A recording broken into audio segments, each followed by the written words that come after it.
As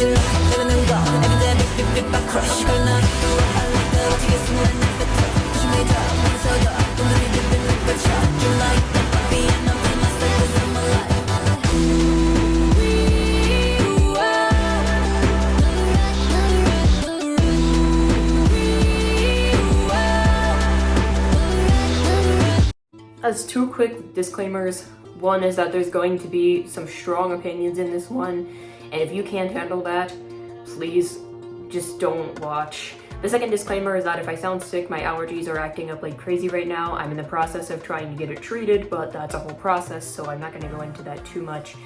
Anyway, without further ado, this is part 3 of my Star Wars retrospective. To see the intro to the series, watch my Phantom Menace review, and to see my thoughts on Attack of the Clones, watch my Attack of the Clones review. Please keep comments civil. Grifters and anti-woke chuds are not welcome. You can respectfully disagree with my points, but any comments that attack my character will be removed.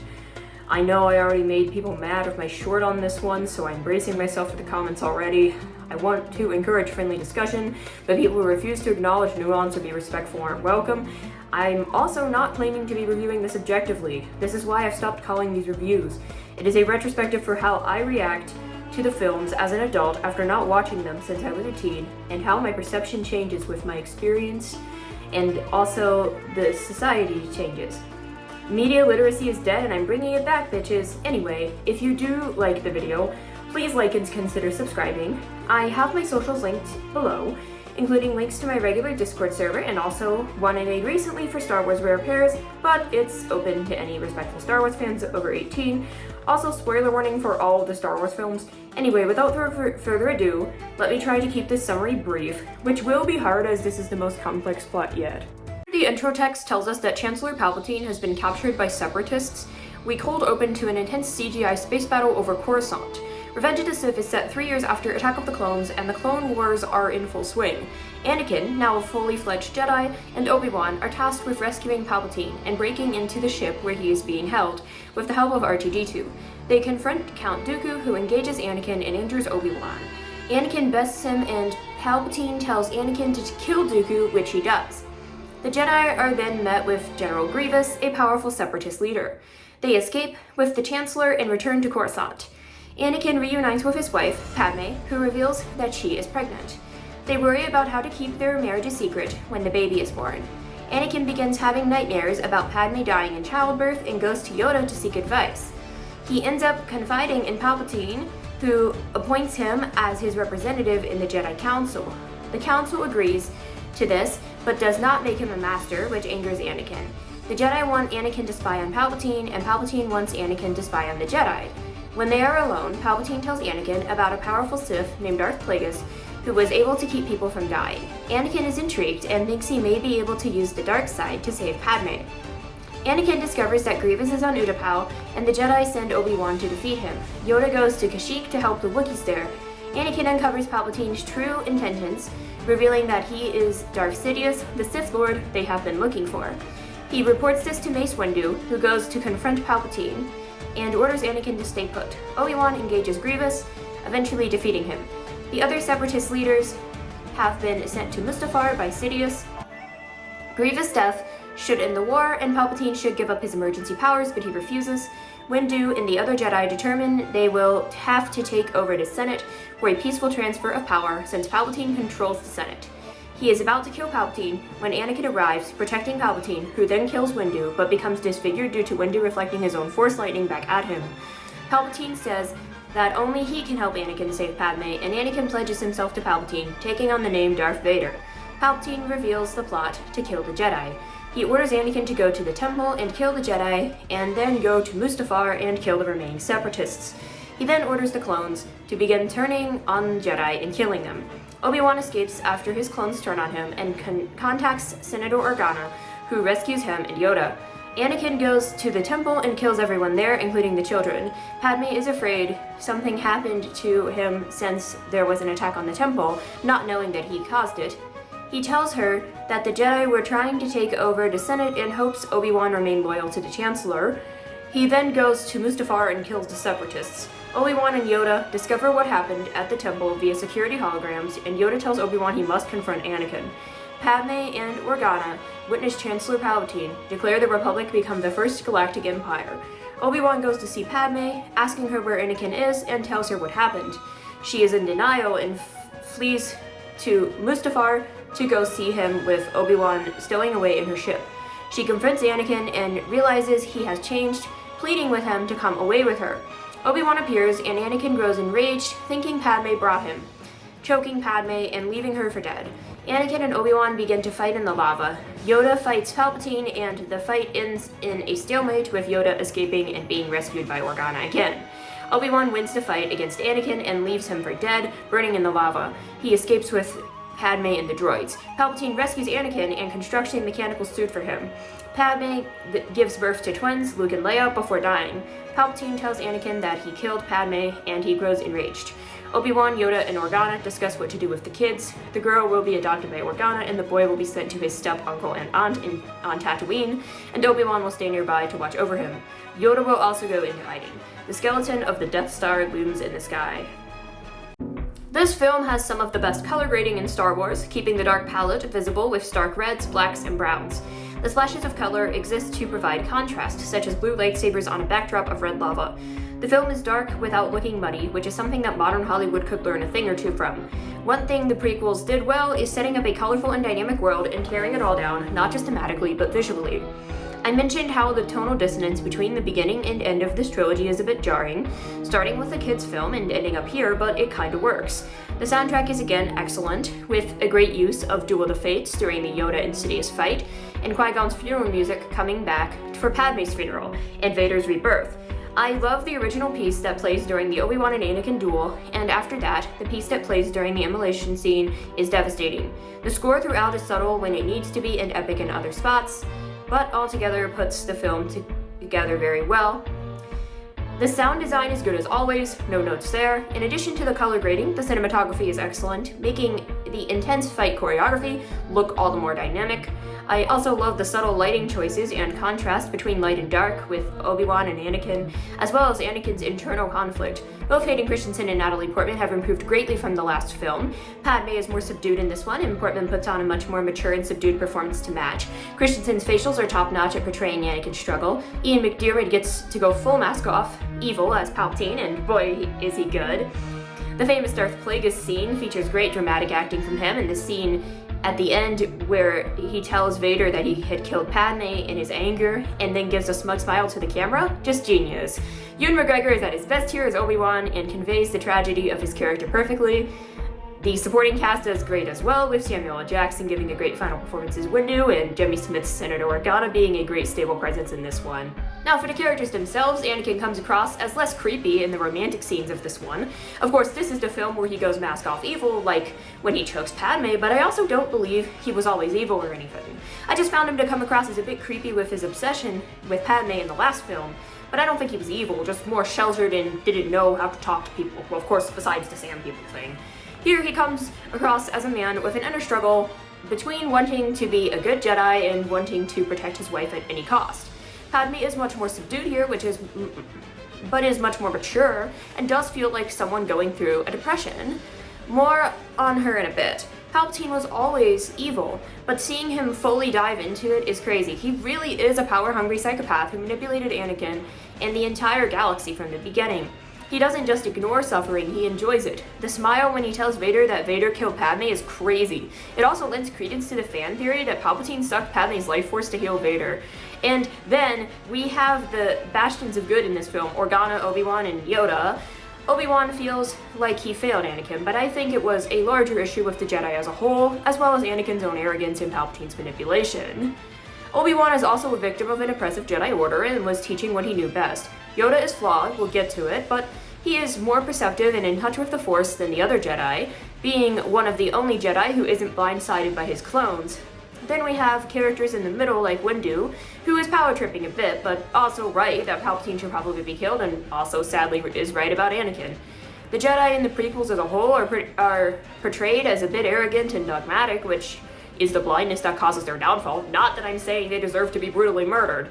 I like this more complex view of such a revered order. It also shows why religion and politics shouldn't mix. Remember folks, don't elect a Sith Lord to be Supreme Chancellor.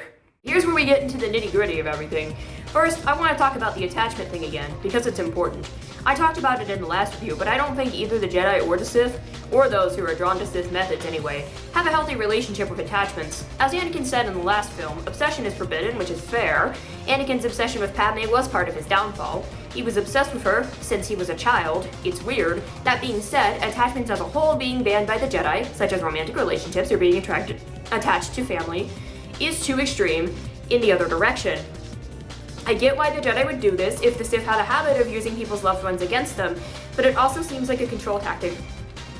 I also take issue with the Jedi training young children. As an adult, choosing to be a celibate monk is fine, but the idea of children and teens being raised in this ideology and knowing little else, not even knowing their own family in some cases, leaving the order as an adult would also be hard due to not knowing anything or anyone else. Not allowing attachments, especially those outside of the order, feels a little cult-like to me. I also really don't like that Yoda tells Anakin not to mourn or miss loved ones. It's one thing to not drown in grief or not grow obsessed with trying to revive loved ones, but not to miss them at all feels unnatural and suppressive. I talked about emotional suppression a lot in the last video, but I'm going to bring it up again. The Empire may partially be a US allegory for Vietnam, but it's also a Nazi allegory, as we see in the Imperial uniforms from the original trilogy. George Lucas clearly grew up watching World War II movies and was a teenager during actual Vietnam, but I digress. Not sure if being made during the Bush Jr. administration has anything to do with the prequels politics. I would need some time to think about that. But for now, what I will say is that I don't believe that the Jedi were going to take over the Senate permanently, as Palpatine claimed, but it's understandable why people would be afraid of the weird Force cult gaining too much power in the government. Transitioning power peacefully is hard, and rarely happens successfully in real life. I do wish we saw more of everyday people's fear around the Jedi in the prequels. Like, to help illustrate why Palpatine gained such a huge fan base, I would have liked to see more of his rhetoric towards the common people, but maybe that's just me in a post-Trump world talking. Regardless, the subtext is there, and that's just a minor nitpick from me.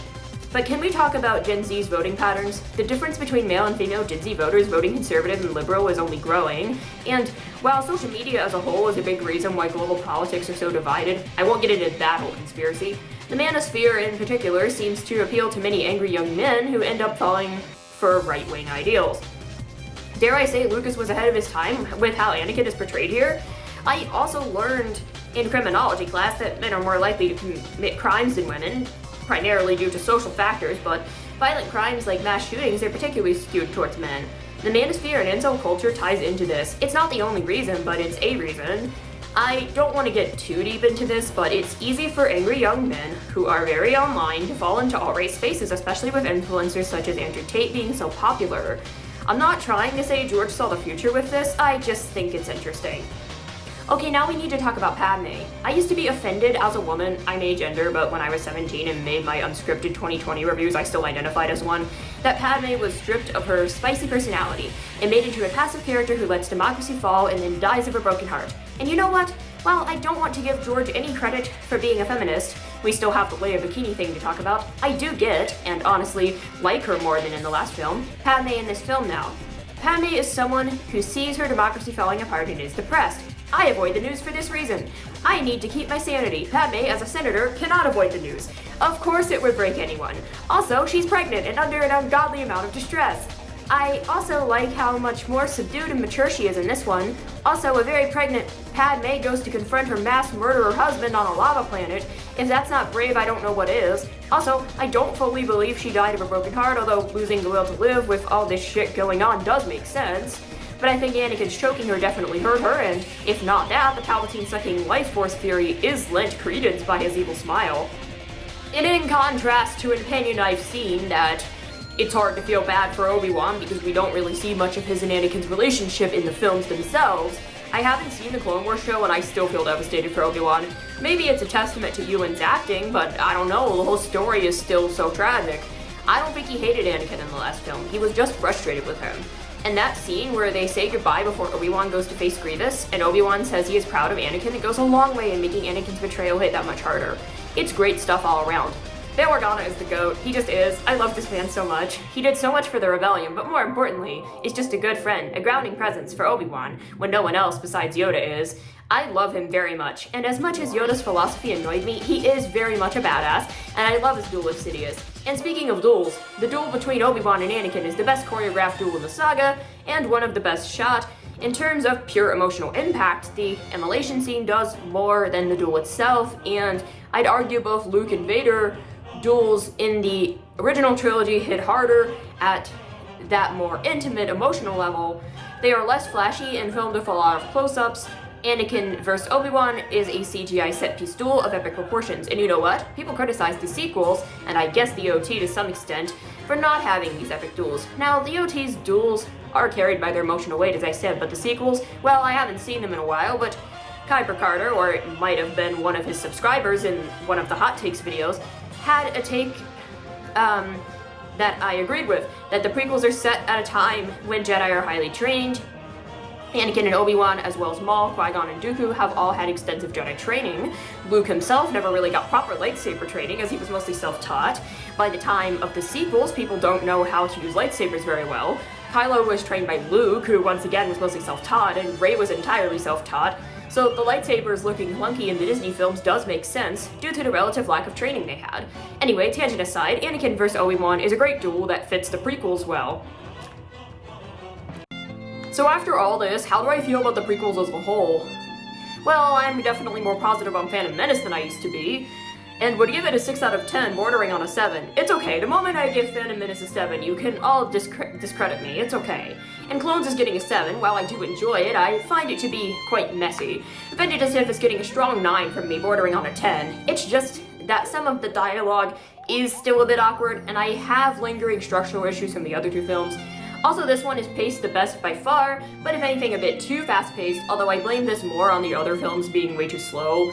But yeah, I've already gone over how I wish they structured this, combining the existing 1 and 2 and given us a new episode 2 set during the Clone Wars, thus giving Hayden 3 films to work with and cutting a lot of Menace's filler. Also, maybe get rid of the whole Chosen One thing. I'm still mixed on that, but considering it's also a big reason for vehement sequel hate and drama, people taking the prophecy too damn seriously. I mean, do you seriously expect the writers to commit to never having another Sith after Vader killed Palpatine? Because stories need villains, and that was never going to happen, especially when the dark side as a concept still exists and can tempt future Jedi. To be clear, I'm not trying to say the sequels don't have other problems than the 2 I just debunked, because they do, but yeah, I didn't need Anakin to be Space Jesus. I also want to note that Palpatine is obviously Plagueis' apprentice, and my aunt picked up on that too on her first watch, so him cheating death just makes sense, but yes, overall I like the prequels now. I just don't like how some insufferable glazers act like they're all flawless masterpieces and anything George says is gospel. Guys, the prequels were reviled on release. I've also seen this shit happen with Sonic games. Kids who grew up with Shadow 05 and Sonic 06 are being kinder to them now than that they're old enough to make videos. The same thing will happen if Sonic Forces and any other hated Sonic game, and to think the same thing won't happen to the sequels is a bit delusional. I could also argue that Star Wars was never good, but in isolation, Revenge of the Sith sure is. I'll save more of my sequel and fandom rants for another time, but for now, I just want to remind people to learn what nuance is. Not everything is either a flawless masterpiece or irredeemable trash, and I know I'm gonna get some people in the comments acting like any one of these films killed their grandma. I don't have an issue with what other people like or don't like. I just have an issue with people judging others for what they do, what they like. Unless it's like defending actual Nazis, but otherwise I would have to say it's not that deep. So yeah, the prequels are done. Next up is the often forgotten Star Wars spinoff where Donald Glover plays Lando Calrissian and tries to get with a droid. I'll see you on Corellia. Cheers.